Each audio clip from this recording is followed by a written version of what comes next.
In what has become a clear pattern for the Obama administration, concessions have been made to a hostile nation without getting anything substantive in return. This is the Vernuccio Novak Report with Frank Vernuccio and Debra Novak. We are broadcast worldwide on the AM/FM 247.com network and also on radio in Las Vegas, Nevada, 1520 AM and 107.1 FM, Lancaster, Pennsylvania, 1640 AM and 102.1 FM, Tampa, Florida, 1630 AM, 102.1 FM, Macon, Georgia, 810 AM and 98.3 FM, and Boulder, Colorado, 100.7 FM. We welcome our new audience on the great WNJC on 1360 AM in Philadelphia and Southern New Jersey and the Renew America Network. Well, Daria, Cuba Libre. It is very much Cuba something or other.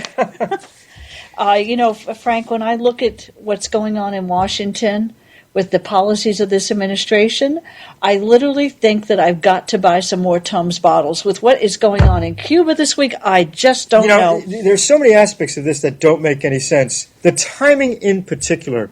Over the past several months, the Cubans have accomplished deals with the Russians. The Russians will be moving military bases back into Cuba. Now, normally you would expect an American administration to say, wait a minute, you're letting the Russian Navy and the Russian Air Force back into Cuba, shades of the Cuban Missile Crisis back in 1961, and you would think that we would want to punish, basically, the Cubans for that. Instead, what we have done is that we are providing rewards to the Castro brothers for allowing a military threat to emerge against the United States. It is. It's absolutely ridiculous when we talk about the time period from 1961 to now, where we've held strong against Russian aggression, or Soviet in those days, aggression in this hemisphere. And what are we doing today? But we're literally buckling under. And you know what? Frank, you and I have both been around. We've watched several political administrations come and go. Have you ever seen an administration that when they negotiate doesn't get anything for the negotiation? These aren't negotiations. These are basically surrender treaties. It was 150 years ago, by the way, that Lee surrendered to Grant at Appomattox. When the Obama administration goes to talk to the Russians, the Iranians, or in this case the Cubans, it's almost as though he's playing the part of General Lee and everyone else plays the part of General Grant. We got absolutely nothing out of this deal with Cuba. The Castro brothers are going to continue, and in fact have continued, oppressing their own people, continue violating the human rights of the Cuban people.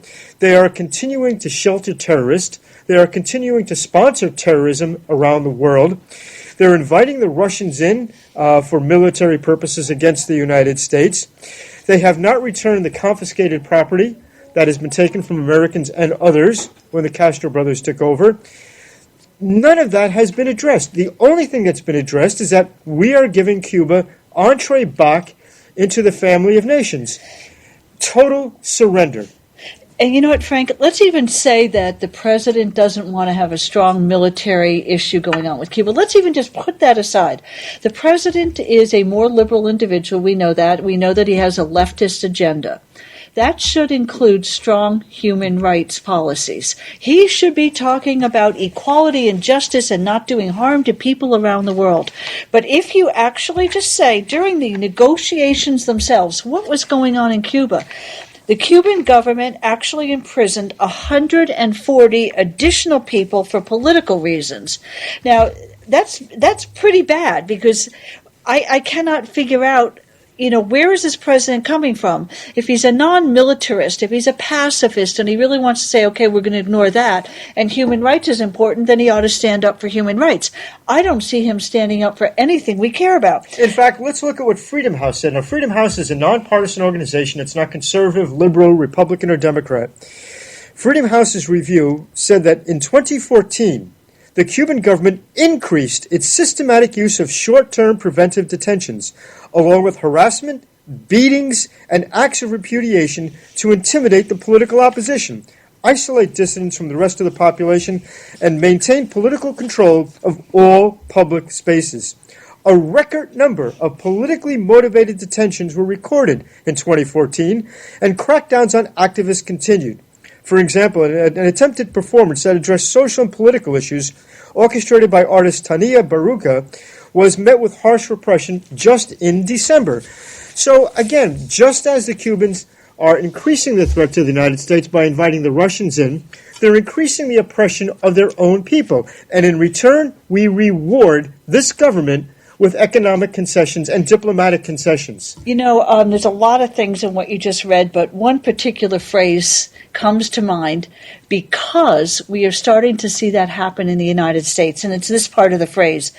The Cubans are maintaining political control of all public spaces.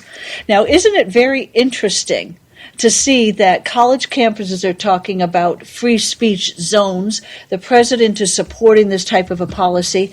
Maybe what we're seeing... The Federal Communications Commission took control of the Internet. Exactly. So maybe what we're seeing is that the president's agenda really is anti-American. He's not standing up for us because he actually agrees with what's going on. I cannot find a more logical reason in the behavior. You don't want to delve into this whole... this go down this line of thinking, but unfortunately, the president seems much more comfortable with totalitarian regimes like Russia under Putin, like China, which has, by the way, done an incredible job in suppressing internet within Russia, within China rather. I'm sorry, Iran. He seems uncomfortable with countries like Israel, the UK, the Philippines, Japan, that are open to democracies.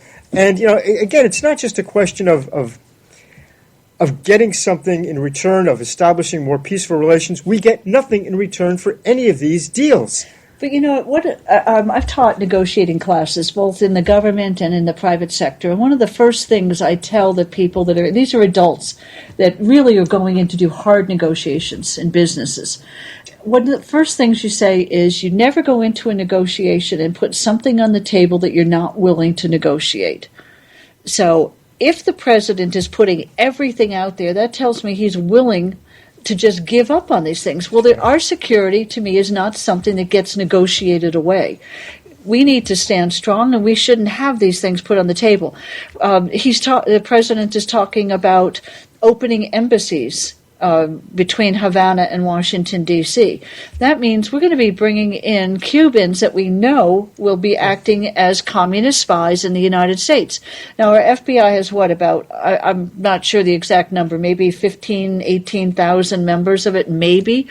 We know that in the old days, and I'm saying the old days being the Reagan era, so early in my lifetime, that there were approximately 5,000 Russian and Chinese spies in Washington, D.C. alone running around. That occupies, if you say one-on-one to watch them, about a third of the FBI. And that doesn't count the ones in New York at the United Nations. Exactly. Yeah. So when we talk about the size of our apparatus to watch what's going on, it's much smaller than our enemy's apparatus to come in and to overwhelm us with spies in Washington, D.C. and in the private sector. Reverse design of material, reverse engineering, intellectual property theft. None of these things have been addressed. It's just like kumbaya time.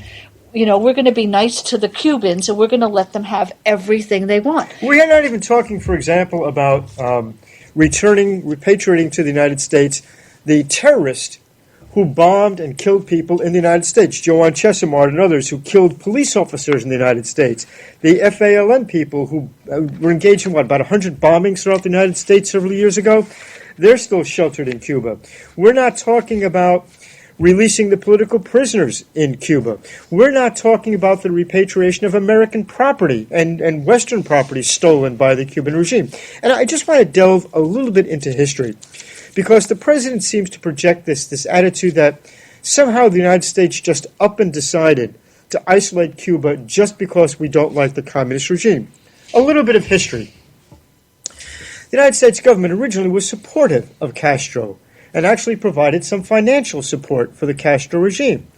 In return, Castro nationalized Western private property and invited the Russians in, and that so-called icon of cool, Che Guevara, along with Castro, encouraged the Russians to put missiles in Cuba.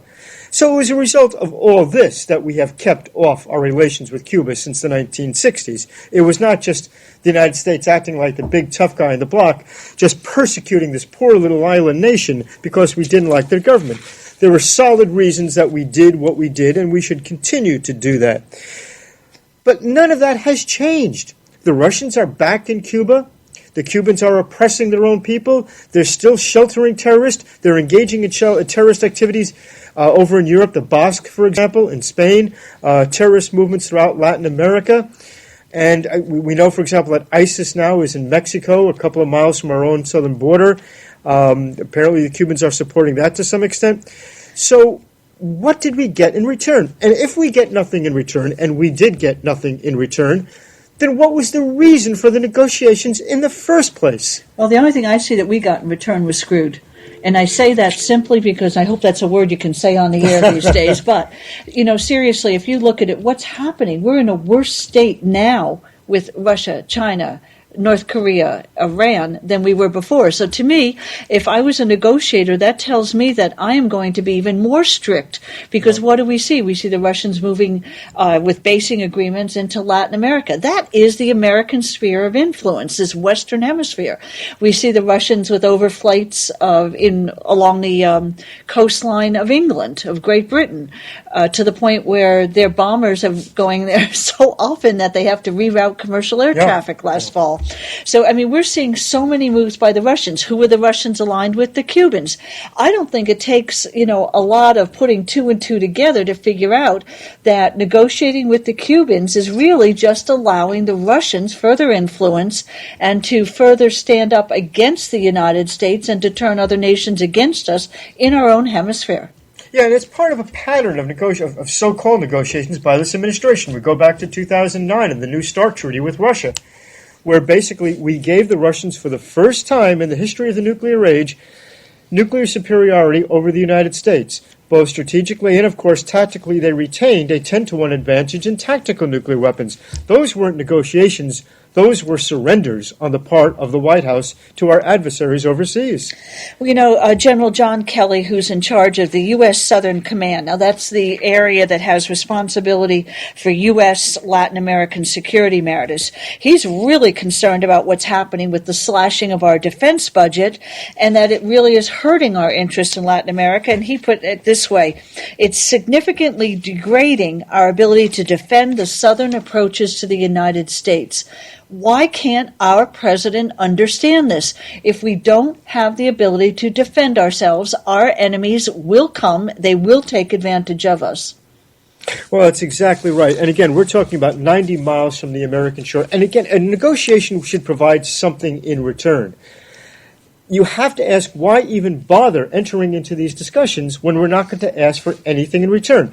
If, in fact, the Cubans desperately wanted, and they did desperately want, re-entry into American organizations, North American, South American organizations, well, then why couldn't the president have said, if that's what you want, and if that is so important to you, then what we want from you is a guarantee that you will not allow Russian ships and planes to be based in Cuba. That would have been a quid pro quo. Nothing. We didn't get anything like that at all. And the president, of course, is doing this unilaterally. It's not through a treaty that's going to go through Congress. It's done by executive authority. So there's no input from any other branch of government. The president does this, frankly, rather secretively and gets nothing in return. You have to go back and you have to ask, what is this administration's worldview? What are their motives for doing these things like the New START Treaty, like the discussions with Cuba, like what he's doing with the Iranian nuclear talks, where we keep extending the deadline further and further to the point where the Iranians will have a bomb in this, tell all the negotiations, we don't need this anymore, we already have what we want. There is a pattern